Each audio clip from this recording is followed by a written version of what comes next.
Bismillahirrohmanirrohim. Assalamualaikum warahmatullahi wabarakatuh.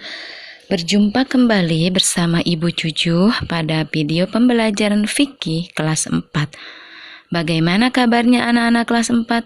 Semoga semuanya sehat dan tetap semangat ya belajarnya. Baiklah, sebelum belajar kita berdoa terlebih dahulu. Bismillahirrahmanirrahim. Rabbi zidni ilma warzuqni fahma. Amin. Baik anak-anak soleh-solehah kelas 4, minggu lalu kita sudah belajar tentang pengertian sodaqoh dan perbedaan antara infak dan sodaqoh. Nah, pada video pembelajaran kali ini kita akan belajar tentang ketentuan sodaqoh dan hikmah sodaqoh. Baiklah, kita mulai saja ya anak-anak soleh-soleha. Sudah siap belajarnya ya? Ketentuan sodaqoh. Sodaqoh biasa sebaiknya dapat disalurkan kepada orang-orang yang berhak menerimanya. Yang pertama, kepada saudara kita yang membutuhkan. Yang kedua, kepada anak-anak yatim. Yang ketiga, kepada sahabat atau teman. Yang keempat, kepada ibnu sabil dan lain-lain. Nah, hukum sodaqoh adalah sunnah dan manfaatnya sangat besar, baik untuk diri sendiri maupun untuk meningkatkan kesejahteraan umat. Pembagian sodaqoh adalah sebagai berikut. Yang pertama, sodaqoh wajib, yaitu sodaqoh dalam bentuk zakat. Yang kedua, sodaqoh sunnah, yaitu sodaqoh yang biasa kita lakukan. Yang ketiga, sodaqoh sunnah mu'akkadah, yaitu sodaqoh bentuk wakaf dan amal jariah. Dan yang keempat, sodaqoh mubah atau boleh, yaitu berupa hadiah atau hibah. Kemudian dalam pelaksanaannya, sodaqoh dapat berupa uang, makanan, pakaian, tetapi dapat juga berupa tenaga, jasa, pemikiran, nasihat, dan sikap. Nah, untuk itu sodaqoh juga terdiri dari berbagai macam. Yang pertama, sodaqoh harta, yaitu santunan kepada pengemis, membantu bencana alam, dan lain-lain.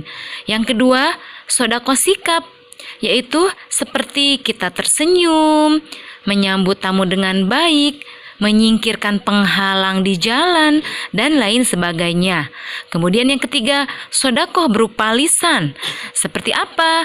Ketika kita berbicara sopan, mengucapkan salam, mengucapkan kalimat bijak dan baik atau kalimat thayyibah. Nah, itu termasuk sodaqoh berupa lisan.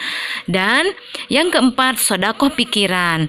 Yang kelima yaitu sodaqoh yang berupa tenaga. Nah, anak-anak soleh-soleh kelas 4, jadi sodaqoh itu tidak hanya berbentuk uang saja, tetapi bisa dengan yang lainnya yang kita niatkan sebagai sodaqoh atau amal baik kita. Baiklah, sekarang kita akan membahas tentang sodaqoh jariyah. Sodaqoh jariyah yaitu sodaqoh yang bersifat kekal dan mengalir pahalanya. Bentuk sodaqoh jariyah sifatnya tahan lama, baik dalam penggunaannya maupun kegunaannya seperti tanah atau bangunan. Bentuk sodaqoh jariyah berupa tanah atau bangunan dapat dimanfaatkan untuk kepentingan sebagai berikut. Misalnya, satu, untuk madrasah atau sekolah. Yang kedua, untuk musola atau masjid. Yang ketiga, untuk rumah sakit. Yang keempat, untuk jalan. Yang kelima, untuk kepentingan lain di jalan Allah Subhanahu wa Ta'ala. Nah, Allah Subhanahu wa Ta'ala juga menganjurkan kepada seluruh umat Islam agar gemar bersodaqoh. Ada syarat dan rukun yang harus dipahami bagi orang yang bersodaqoh agar pahala bersodaqoh diterima oleh Allah Subhanahu wa Ta'ala. Berikut adalah syarat bagi orang yang bersedekah. Yang pertama, mempunyai kelebihan harta. Yang kedua, ikhlas karena Allah Subhanahu wa Ta'ala semata. Yang ketiga, tidak menyebut-nyebut sodaqoh yang telah diberikan. Dan yang keempat, tidak menyakiti perasaan si penerima. Itu tentang syarat sodaqoh. Kemudian selain itu sodaqoh pun ada rukunnya, yaitu apa aja? Yang pertama, rukun sodaqoh, pemberi sodaqoh. Yang kedua, penerima sodaqoh. Yang ketiga, barang yang disodakohkan itu milik sendiri dan ada manfaatnya. Dan yang keempat, ada pernyataan antara pemberi dan penerima atau disebut dengan ijab qabul. Nah, dalam berinfak dan bersedekah, hendaknya kita harus memperhatikan hal-hal sebagai berikut. Apa saja? Yang pertama, tidak mengungkit-ungkit pemberian. Yang kedua, menghindari sifat riya. Apa itu sifat riya? Yaitu sombong atau memamerkan bahwa kita telah berinfak dan bersodakoh kepada orang lain agar dipuji. Yang ketiga, harta yang disodakohkan milik sendiri. Yang keempat, niat mencari keridhaan Allah Subhanahu wa Ta'ala. Jadi, ketika kita berinfak dan bersodakoh, kita niatkan hanya karena Allah Ta'ala.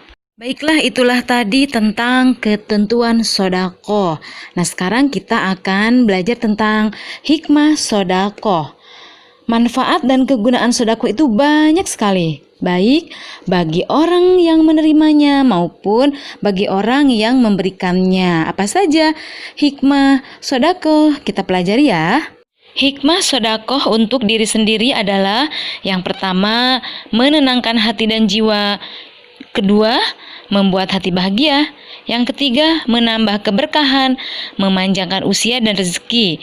Yang keempat, menambah keimanan dan mendekatkan diri kepada Allah Subhanahu wa Ta'ala.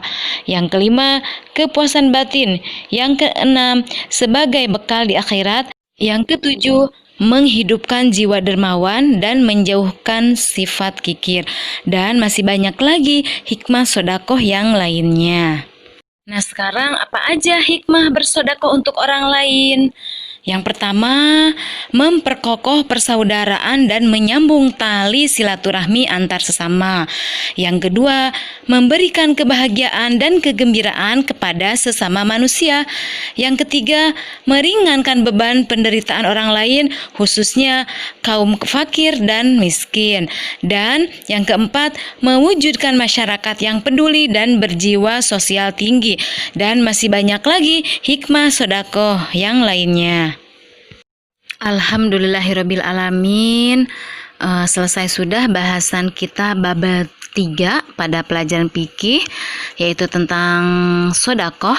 Semoga anak-anak kelas 4 bertambah soleh-solehah, kemudian menjadi pribadi yang gemar bersedekah, ya, baik untuk lingkungan di sekitar kita ataupun untuk masjid, pembangunan musola dan lain-lain. Nah, kebetulan di sekolah kita MI Al-Murtado, Yayasan Al-Murtado sedang dibangun rumah tahfiz.